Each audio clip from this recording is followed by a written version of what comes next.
والتعليم والإفادة والاستفادة والتذكر والتذكير والنفع والانتفاع والحث على التمسك بكتاب الله وسنة رسول الله والدلالة على الهدى والدعاء على الخير. اللهم صل على سيدنا محمد الفاتح لما أغلق والخاتم لما سبق ناصر الحق بالحق الهادي إلى صراطك المستقيم وعلى آله وصحبه حق قدره ومقداره العظيم. سبحانك لا علم لنا إلا ما علمتنا إنك أنت العليم الحكيم. رب اشرح لي صدري ويسر لي أمري واحلل عقدة من لساني يفقهوا قولي. صلى الله على سيدنا محمد وعلى آله وصحبه وسلم. الحمد لله رب العالمين. الحمد لله رب العالمين وبه نستعين على أمور الدنيا والدين والصلاة والسلام على أشرف الأنبياء والمرسلين سيدنا محمد وعلى آله وصحبه أجمعين. قال المصنف رحمه الله ونفعنا وبعلومه في الدارين الأنقال. Bab sifatus salat, bab yang menjelaskan tentang sifat salat. Sebagaimana yang telah kita sampaikan pertemuan sebelumnya, bahwasanya salat itu memiliki yang namanya kriteria. Agar salat kita dianggap sah, maka harus memenuhi kriteria salat. Hal-hal berikut ini adalah merupakan kriteria salat secara terperinci dan satu persatu akan dijelaskan mana yang hukumnya wajib, mana yang hukumnya sunnah. Kriteria salat yang hukumnya wajib disebut dengan rukun. Kriteria salat yang hukumnya tidak wajib, ya, maka disebut dengan sunnah.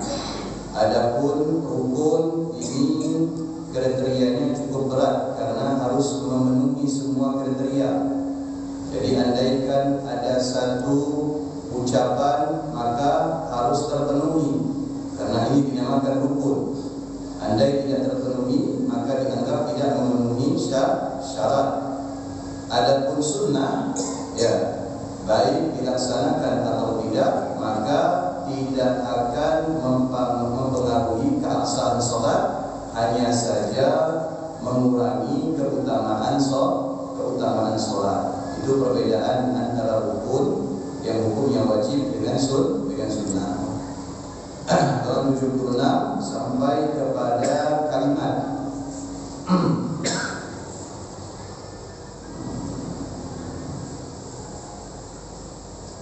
niyatul fi'li wa ta'yin subhan aw ghairaha wa niyatul fardhiyyah lil baligh wa yustahabbu dhikra 'adad ar-rak'ati wal idafatu ila Allah ta'ala wal ada wal qada wa yajibu an yaqrina an-niyyah bit takbirah.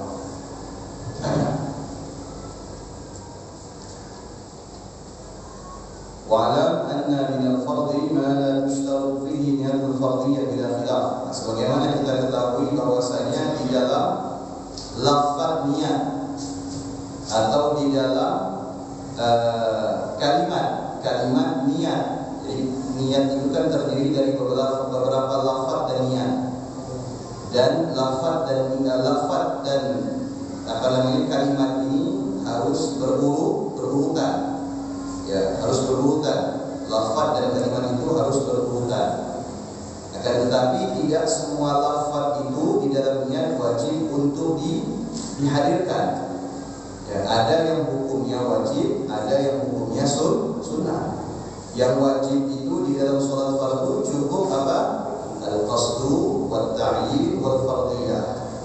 Tujuan mengerjakan sesuatu, kemudian yang dikerjakan itu jenis apa?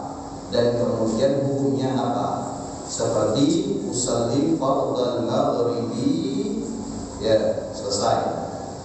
Usalli fardal maghribi cukup. Saya sholat maghrib fardu, selesai. Usalli fardal maghribi atau saya sholat fardu maghrib, selesai. Tidak perlu menyebutkan yang lain karena yang lain itu hukumnya sunnah. Atau seperti usalli fardal isya, selesai, cukup.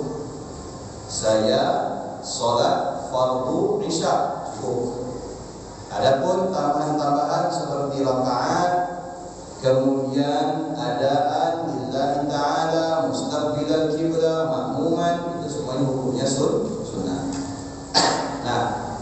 Yang harus kita ketahui bahwasanya apakah setiap ibadah itu wajib menyertakan kalimat fardu. Karena umumnya kita ini menyertakan kalimat fardu di dalam niat.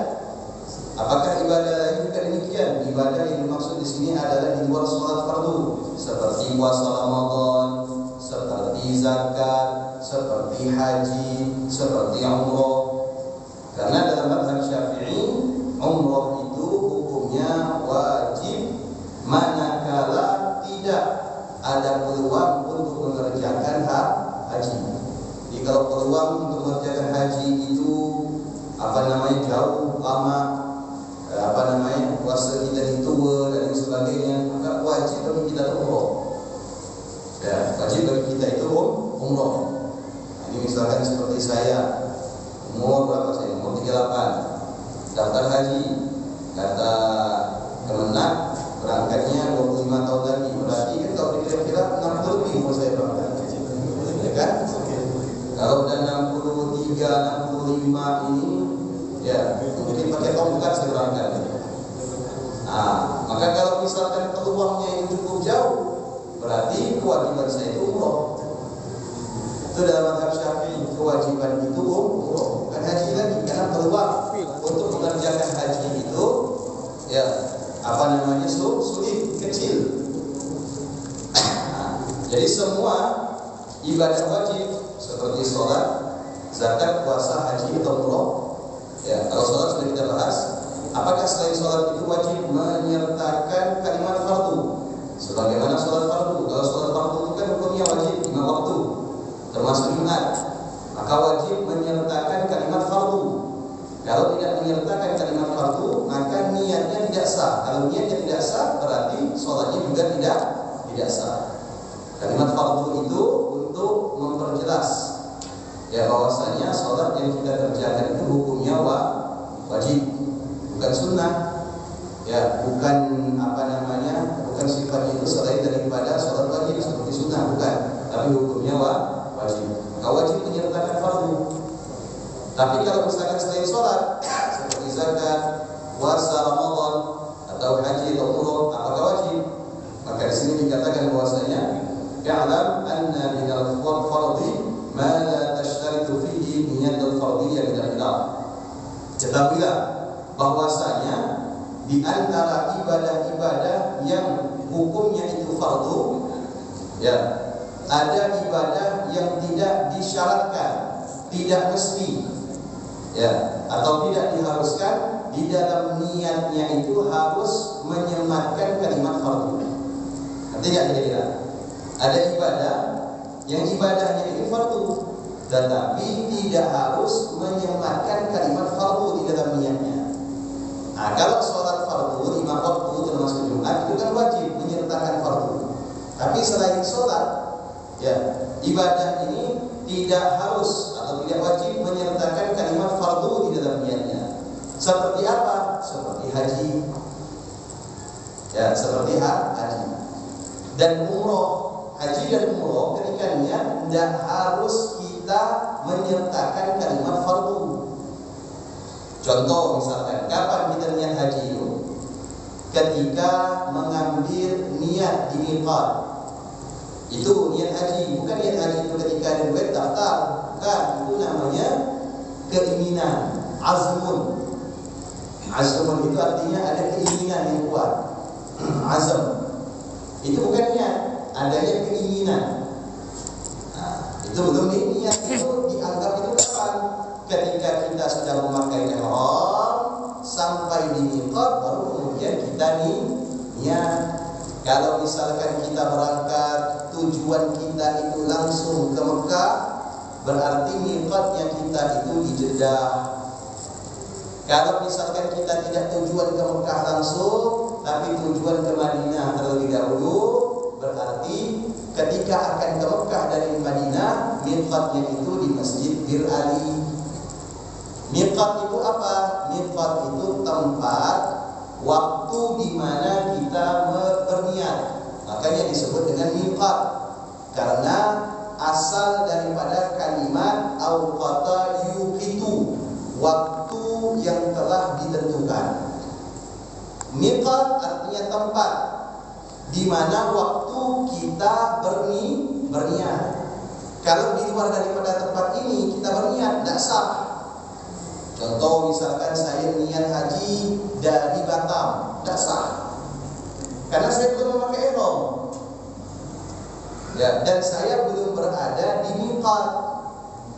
Saya pakai ihram dulu, kemudian saya sampai di miqat, atau ketika sampai di miqat saya mengganti pakaian saya dengan ihram, ya, maka baru niat saya dianggap sah. Kalau saya berniat dari rumah, ya, atau berniat di luar daerah miqat tempat kita mengambil niat, maka niatnya tidak sah.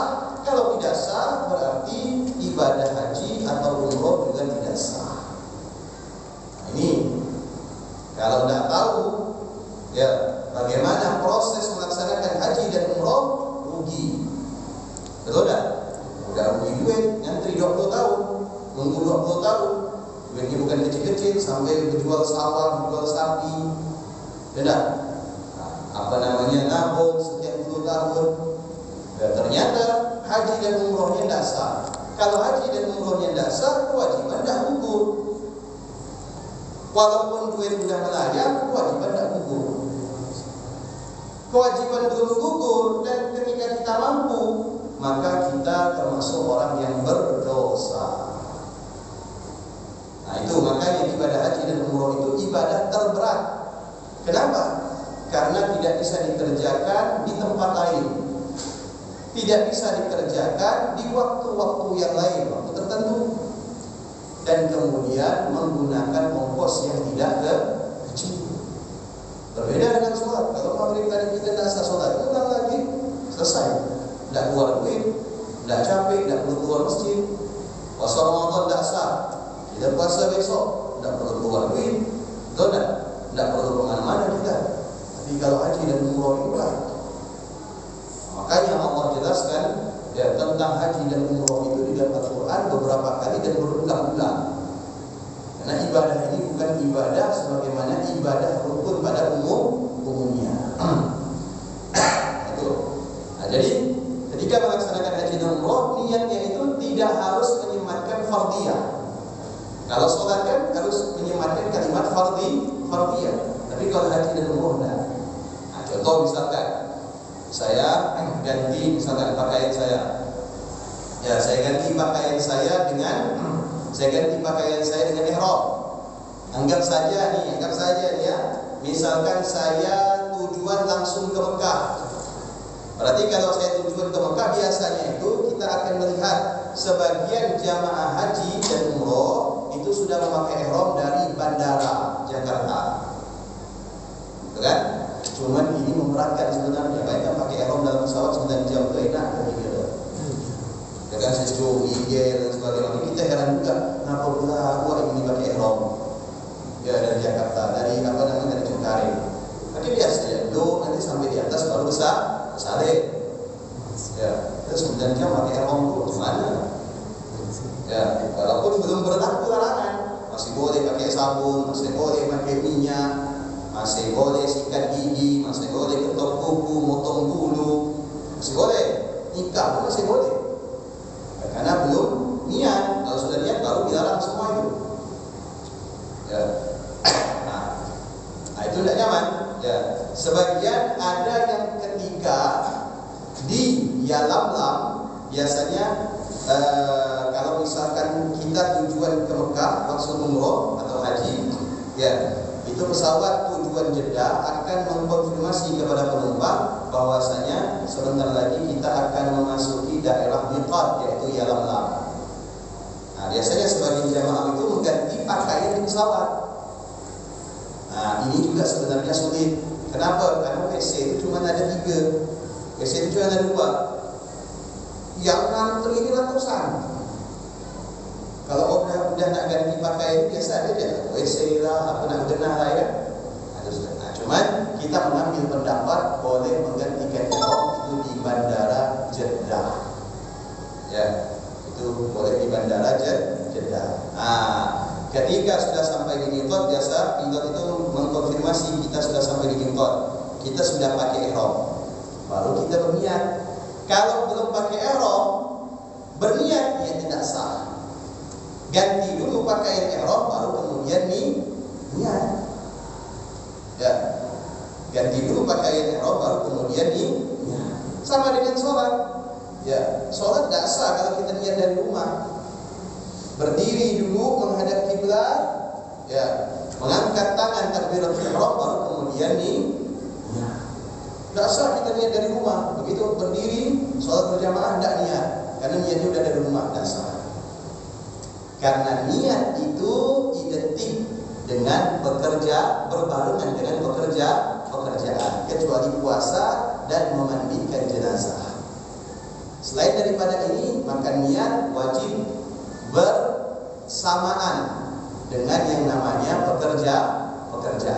Sholat niatnya kapan? Ketika takbiratul ihram. Haji niatnya kapan? Ketika sudah memakai ihram dan berada di miqat. Jelas ya? Ketika kita dituntun, ditalqin untuk melafazkan niat di dalam hati, maka kita akan mendengar pembimbing biasanya mutawif akan melantunkan, akan menuntun. Bagaimana? Contoh misalkan nawaitul hajj wal umrata wa ahramtu biha lillahi ta'ala. Ada tak kalimat fardhiyahnya? Tidak ada. Tidak ada di situ tertulis. Tidak ada di situ. Ya, dimasukkan nawaitul hajj fardhiyah lillahi ta'ala. Tidak ada. Nawaitul hajj wa ahramtu biha lillahi ta'ala. Nawaitul umrah wa ahramtu biha lillahi ta'ala. Tidak ada kalimat fardhiyahnya. Jadi ini bagaimana? Sah. Begitu juga dengan ibadah yang lain seperti puasa. Ya, puasa tidak wajib menyertakan kalimat fardhiyah. Ya, dikatakan sini al-hajj wal umrah wal zakat. Mada tushtaru fihi 'ala al-asl wa as-sawm. Nawaitu shaum Ramadan. Sudah cukup. Ya, nawaitu shaum Ramadan cukup. Saya niat puasa Ramadan sudah cukup. Begitu juga dengan yang namanya zakat. Tidak perlu memakai kalimat fardhiyah. Cukup dalam hati. Misalkan ini hartanya, baik itu beras atau uang, atau biji-bijian, atau kurma, atau emas, atau perak. Ya, ketika ada orang fakir, ya, maka kita berkata dalam diri, hadihi zakatu mali, ini zakatku. Dikasihkan selesai. Tidak perlu saya niat mengeluarkan zakat tahun ini karena Allah Subhanahu wa taala. Ya cukup ya dengan ketika menyerahkan maka berniat di dalam hati, ini zakat malku, selesai. Ini zakat fitrahku dan zakat fitrah istri dan anak-anakku, selesai. Cukup. Jadi tidak perlu kalimat seperti fardhiyah lillahi ta'ala dan sebagainya. Paham ya? Itu di luar daripada sholat. Jadi ibadah ya yang diharuskan kalimat fardhiyah di dalamnya, niat yang diharuskan menyentuhkan kalimat fardhiyah di dalamnya adalah apa? Adalah sholat fardu. Dan selain daripada sholat fardu, maka tidak wajib untuk mencantumkan kalimat fardhiyah. Wa yustahabbu dhikru 'adad ar-raka'at fa in akhta fihi walau sahwan wa lam tan'aqid wa dhikru idafah ila Allah ta'ala liyatahaqqaq ma'na al-ikhlas wa mura'atu liman awjaba dhalik. Dan disunahkan, dikatakan di sini disunahkan saja, tidak diwajibkan menyebut jumlah rakaat ketika di dalam niat sholat. Disunahkan saja. Usalli fardal maghribi 3 raka'atin, usalli fardal isya'i 4 raka'atin, usalli fardal subhi raka'atani, usalli fardal zuhri 4 raka'atin, usalli fardal jum'ati haji raka'atani. Raka'ah itu yaitu hukumnya sunnah, yustahabbu. Dzikru adad rakaat, disunnahkan untuk menyebut. Nah, ini kalau mau dapat tambahan pahala sebut, karena ini hukumnya sunnah. Tapi tidak boleh meyakini ini hukumnya wajib. Ya, tidak boleh meyakini ini hukumnya wajib. Wa dzikrul idhafah, dan begitu juga menyebut al-idhafah ilallah ta'ala, menyebut kalimat lillahi ta'ala di dalam niat. Seperti misalkan ketika kita sholat, akhir daripada niat itu kan lillahi ta'ala. Atau ketika kita puasa, nawaitu shauma ghadin fardhu syahr ramadan hadhihi sanah lillahi ta'ala. Atau mengeluarkan zakat, nawaitu an ukhrija zakatal fitrah anni fi hadhihi sanah lillahi ta'ala. Atau niat haji dan umrah. Semua niat ibadah yang menyematkan kalimat lillahi ta'ala itu hukumnya sunnah. Nah, tapi kenapa dianjurkan? Apa alasannya? Alasannya adalah liyatahaqqaq ma'na ikhlas, agar niat kita itu benar-benar tulus karena Allah Subhanahu wa ta'ala, sebagaimana niat yang dipanjatkan oleh Nabi Allah Ibrahim ketika selesai melaksanakan ketika selesai merenovasi Ka'bah dan ketika selesai menyembelih hewan kurban. Ya.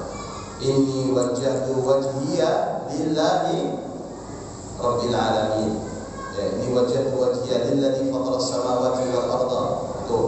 Kemudian ketika Nabi Allah Ibrahim berdoa, ya, inna salati wa nusuki wa mahyaya wa mamati lillahi rabbil alamin. Kalimat lillah itu adalah dia tahaqqaq makna ikhlas, agar memastikan bahwasanya niat yang kita hadirkan itu adalah benar-benar karena Allah Subhanahu wa ta'ala.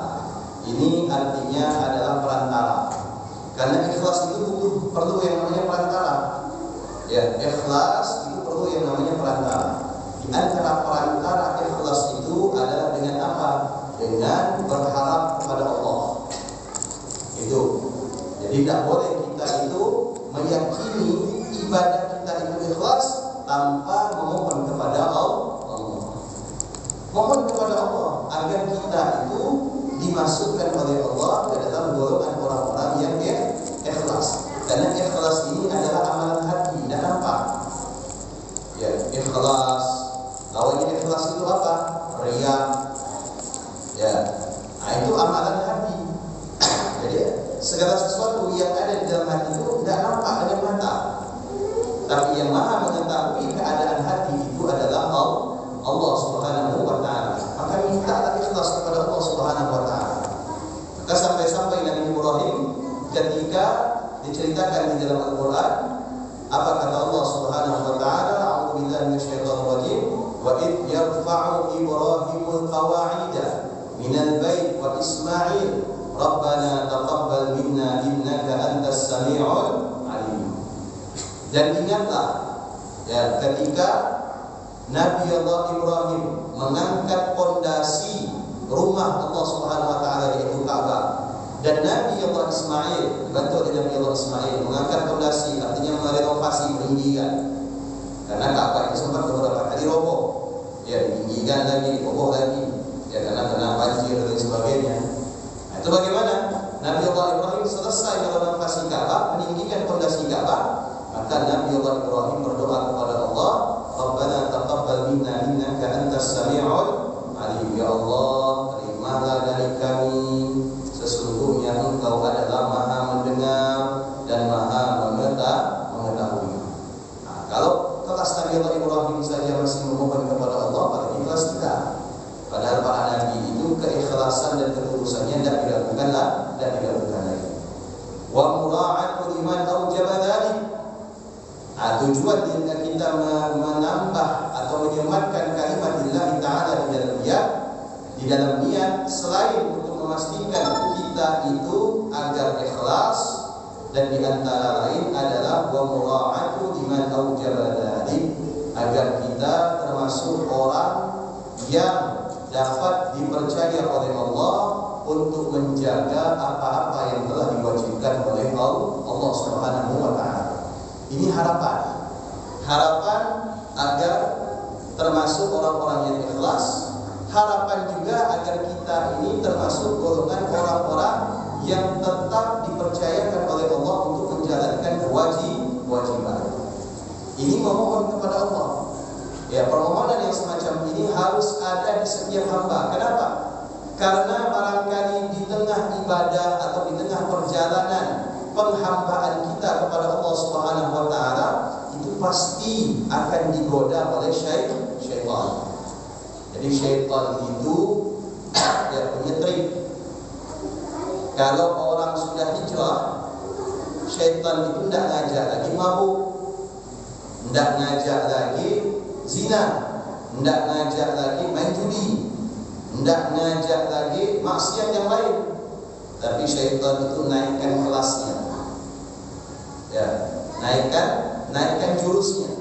Ketika orang sudah hijrah, sudah mantap dengan ibadah, syaitan itu mengubah triknya. Orang yang sudah hijrah tidak diajak oleh syaitan, mabuk lagi yuk, yuk curi sendal lagi yuk, obat lagi yuk, ini udah hijrah. Udah hijrah itu lagi yang semacam itu udah mentar barangkali. Tapi apa yang dilakukan oleh syaitan? Yang dilakukan oleh syaitan adalah mengusik ketulusannya. Ya, mengusik ketulusannya. Jadi yang diusik lagi itu bukan syahwat perut, tapi yang diusik itu adalah ketulusan. Apa kata syaitan? Kata syaitan itu adalah alam tara kaifa asbahta al-an. Ya, sekarang ini ente gimana? Ya, sekarang ini ente udah hijrah, pahala udah banyak, dosa sudah bersih, rohani sudah suci. Alam tara kaifa asbahta al-an, kata syaitan. Tidakkah ente lihat sekarang diri ente ini menjadi orang yang paling baik di antara sekian banyak jamaah masjid yang yakin? Ente sekarang sudah sampai, yang lain belum sampai. Ente sekarang sudah ma'rifat, yang lain belum ma'rifat.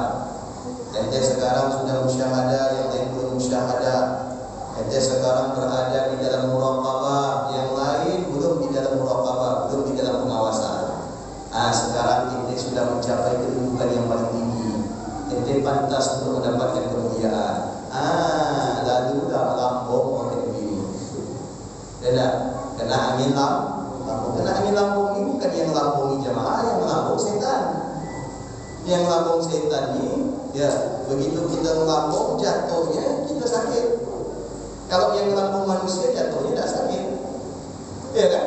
Karena yang lambung manusia ini, ya biasa kita bisa melihat siapa yang lambung kita, tapi ini syaitan. Terus kita dilambung sampai menganggap bahwasanya dirinya itu adalah manusia yang paling baik, paling mulia, paling agung, paling istimewa, sehingga akan muncul perkara riya, sehingga akan muncul perkara ujub. Maka dalam hal ini Nabi SAW bersabda, apa kata Nabi? Yang saya khawatirkan itu ya bukanlah dosa disebabkan kemaksiatan kalian kepada Allah, tetapi yang saya khawatirkan itu adalah dosa yang disebabkan ujub yang ada di dalam diri kalian masing-masing. Jadi ujub itu dosa, riya itu dosa, sombong itu dosa, sum'ah itu dosa. Namun yang semacam ini tidak tampak oleh gerakan. Kenapa? Karena yang semacam ini adalah termasuk daripada penyakit hati. Makanya kita perlu wasilah perantara agar menjaga kualitas niat kita, terutama itu benar-benar tulus karena Allah Subhanahu wa taala. Dan kita juga perlu perantara agar kita termasuk orang yang tetap dapat kepercayaan dari Allah, bahwasanya kita termasuk orang yang bisa menjaga dan menjalankan kewajiban dari Allah Subhanahu wa taala, yaitu menjalankan ibadah.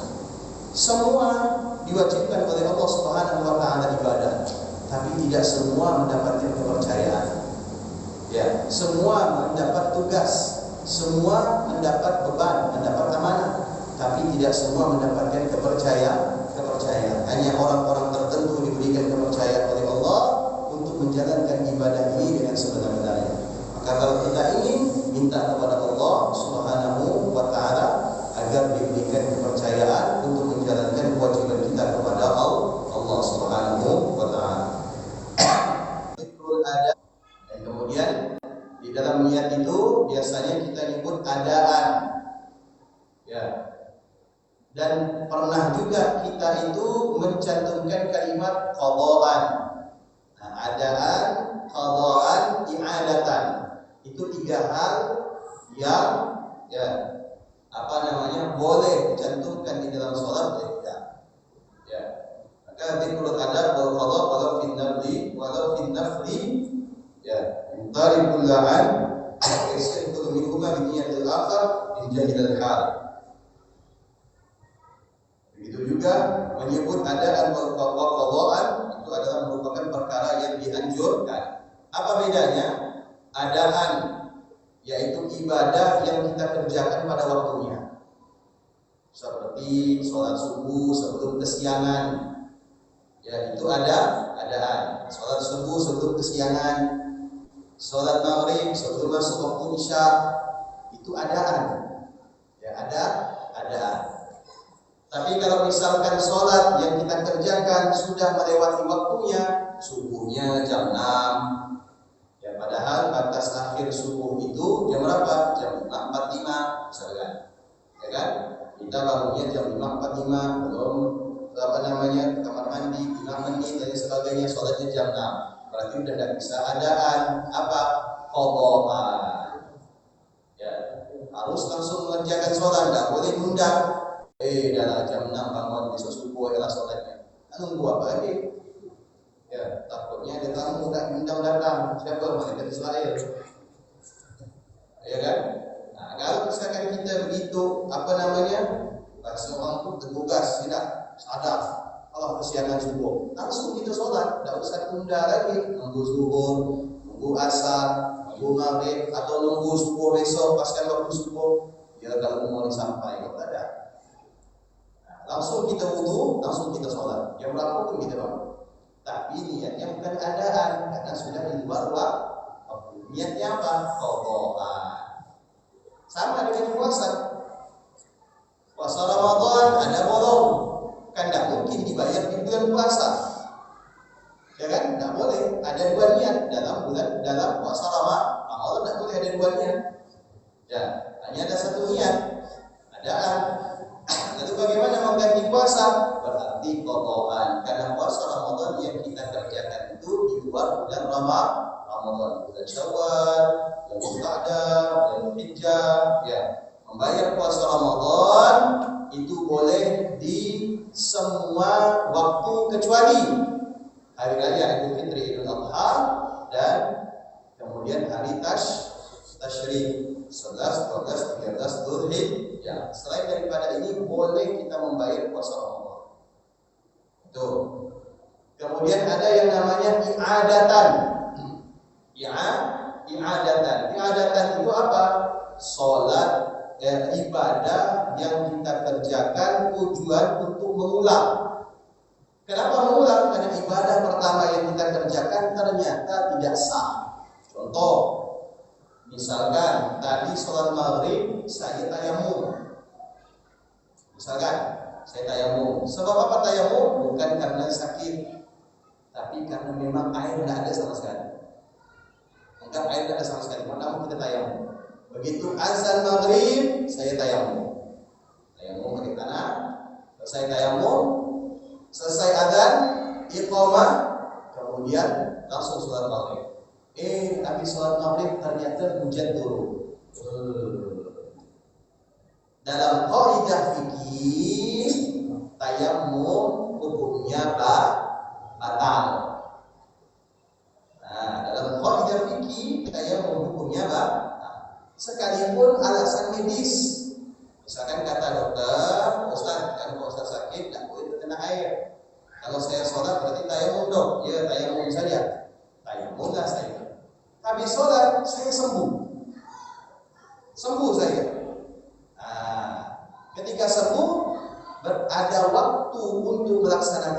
sholat, maka saya ambil air wudhu kemudian mengulangi sholat saya yang tadi. Sama tadi dengan hujan, turun hujan, berarti batal tayamum saya. Makanya ada kaidah mengatakan, ya idza wujidal ma batalat tayamum. Apabila ditemukan air, ya apabila ditemukan air atau dilihat air, adanya air, maka tayamum yang kita ambil tadi batal. Walaupun kita sudah gunakan untuk sholat, maka batal juga sholat kita karena tayamumnya batal. Berarti bagaimana? Ambil air wudhu, kemudian sholat karena waktunya masih ada. Ya waktunya masih ada, maka sholatnya bukan adaan tapi i'adatan. Saya mengulangi sholat maghrib fardhu lillahi ta'ala, Allahu Akbar. Seperti itu. Itu makna i'adah. Nah, jadi di dalam niat itu ya ada tiga. Ada adaan, sholat yang dikerjakan pada waktunya. Yang kedua adalah qadaan, sholat yang dikerjakan di luar waktunya. Ada i'adatan, sholat yang dikerjakan di waktunya tetapi sholat yang diulang. Jelas tidak? Tapi kalau puasa i'adatan ada tidak? Tidak ada. Puasa tidak ada i'adatan. Kalau misalkan Ramadan kemarin ada puasa kita yang batal, ya kita kerjakan di waktu sekarang, maka itu qadaan, bukan i'adatan. Artinya qadaan itu adalah membayar. Ya, artinya membayar.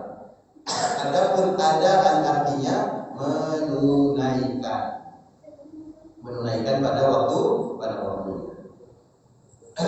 Wallahu yustasih 'inda al-iqrar wa rasulullah sallallahu alaihi wasallam. Wa 'alam anna lahum istiqdaran haqiqiyan wa istiqdaran 'urfiyan. Adalah masalah niat ini, ya, kapan kita menghadirkan niat, menghadirkan niat khususnya di dalam sholat. Yang kita bahas ini niat dalam sholat ya bukan niat yang di dalam ibadah lain. Ya, adapun keterangan tadi itu hanya untuk meluaskan keterangan kita saja, tapi fokusnya kita niat di dalam sholat. Adapun niat di dalam sholat itu ya keadaannya adalah menghadirkan niat di dalam sholat, bukan menghadirkan niat sebelum sholat atau menghadirkan niat di pertengahan sholat atau baru teringat niat setelah sholat. Kalau tiga ini tidak sah. Menghadirkan niat sebelum sholat, menghadirkan niat di pertengahan sholat, menghadirkan niat ketika selesai sholat dalam keadaan lupa, maka sholatnya tidak sah. Sebelum sholat berniat Allahu Akbar, ketika takbiratul ihram dia tidak menghadirkan niat, tidak sah. Kenapa? Karena tempatnya niat di dalam sholat itu ya wajibnya ketika kita melafazkan kalimat takbiratul ihram. Atau di pertengahan sholat karena lupa, karena buru-buru, takut masuk, Allahu Akbar. Begitu udah ruku, udah i'tidal, Allah lupa niat. Bagaimana? Baru nak niat, sholat tidak sah. Sudah? Baik. Yang ketiga, udah selesai sholat. Assalamualaikum warahmatullahi wabarakatuh. Tadi ini udah niat atau belum lupa niat. Ya, karena begitu takbir Allahu Akbar, yang saya ingat tuh misalkan apa? Jemaah. Yang saya ingat tuh pekerjaan. Jadi tidak sempat menghadirkan niat. Nah, bagaimana? Yang ketiga ini kondisinya sholatnya tidak sah. Kenapa? Karena menghadirkan niat itu wajib di awal sholat. Bukan di sebelum, bukan di pertengahan, bukan ketika selesai, setelah sholat. Ini harus kita perhatikan. Ya, jadi ada rukun sholat yang apabila tertinggal masih bisa kita cover atau masih bisa kita handle. Seperti Fatihah, lupa Fatihah. Rakaat keberapa lupa Fatihah? Rakaat kedua. Begitu tahiyat akhir barunya lupa Fatihah. Tinggal nambah satu rakaat. Lupa sujud, tinggal nambah sujud. Lupa rukuk, tinggal nambah rukuk. Tapi kalau lupa niat dengan takbiratul ihram tidak bisa. Kita tambah, kita niatkan di pertengahan sholat atau ketika akan berakhir sholat. Kenapa? Karena tempatnya niat dan takbiratul ihram itu di awal sholat.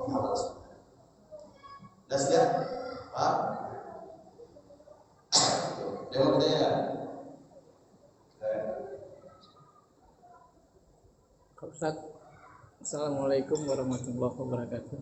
Assalamualaikum. Kalau kita terlambat mengerjakan sholat sunat qobliyah, pernah saya dengar untuk melaksanakannya setelah sholat fardu. Kemudian apakah kita kerjakan sebelum ba'diyah atau sesudah ba'diyah? Baik. Kalau misalkan kita tidak memiliki waktu untuk melaksanakan sholat qabliyah seperti qabliyah subuh, qabliyah zuhur, qabliyah asar, maghrib atau isya atau qabliyah jumat, disebabkan terlebih dahulu muadzin itu menggunakan iqamah, maka bagaimana? Boleh melaksanakan sholat sunnah qabliyah setelah sholat fardu. Namun mana yang lebih utama? Apakah sholat ba'diyah terlebih dahulu atau sholat qabliyah setelah sholat fardu tadi? Maka yang lebih utama adalah sholat ba'diyah terlebih dahulu, kemudian sholat qabliyah. Nah, kemudian apakah sholat qabliyahnya itu kita niatkan qadha karena sudah qomat? Tidak perlu. Hanya boleh mencantumkan kalimat qabliyah. Sholli sunnatul qabliyah. Allahu Akbar. Selesai? Ibu-ibu ada yang tanya?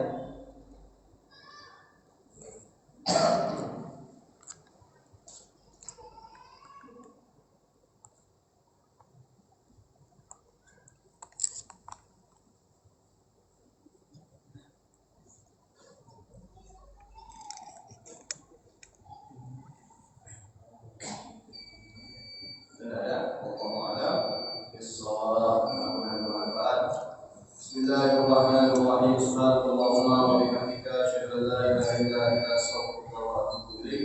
Assalamualaikum warahmatullahi wabarakatuh. Waalaikumsalam warahmatullahi wabarakatuh. Terima kasih ya teman-teman yang sudah menghadiri kami. Ceramahnya sudah berakhir, maka akan saya akhiri juga live saya hari ini. Semoga bermanfaat dan barokah untuk kehidupan kita. Akhirul kalam, billahi taufiq wal hidayah. Wassalamualaikum warahmatullahi wabarakatuh.